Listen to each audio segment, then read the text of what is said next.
Mga kapatid, meron akong shinare sa aking Facebook page, no? Itong si ate. Ang galing. Hindi ko alam yung pangalan niya, ha? Kasi parang hindi naman sa kanya tong page. Hindi naman yata siya si Lime. Oh, I'm not sure. Ang galing. She explained the origin ng away nila. Romualdez siya ni VP Sara. Pondo ng DepEd yata yun. Ang ganda ng pagpapaliwanag niya. At sa kanya ko lang din nalaman na kung hindi lang pala daw sana nag-pandemic, merong gustong gawin si PRRD dati na yung revenue ng isang local government unit. So for example, ang ginawa niyang example is Bulacan. Revenue ng Bulacan sa pagbubuwis hindi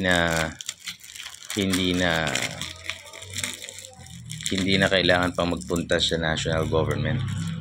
Tapos magre-remit lang yung national government ng certain percentage for LGUs. Sila na yung bayan na yun, yung municipality na yun. Sila na ang magkakaroon ng control do sa kanilang revenue.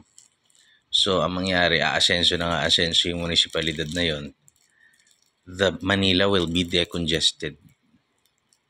Kasi nga ang dami na magiging proyekto at mas madali ring i-trace yung corruption kasi ang titignan mo lang talaga doon?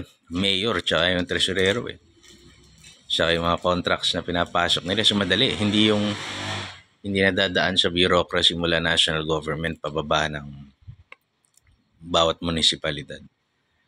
So hindi tayo gustong gawin ni Duterte yun nang hindi pinakikialaman ng konstitusyon. Hindi niya naman sinabi yan. Ako lang nagsabi noon. As far as I know. Baka naman kasi parang hinarang yung federalismo gusto ni PRRD na federalismo so gagawin niya yon nang hindi pinakikialaman ang konstitusyon kasi hindi naman handa pa ang mindset ng taong bayan pakialaman yung konstitusyon So mahirap pag hindi si Duterte ang nakialam ng konstitusyon, yung mga buhaya na congressman, putang ina, ibang economic provision yung mahirap. Follow nyo to guys. Tulungan nyo rin ako hanapin ito mapakagaling. Very simple explanation. Daling malaman.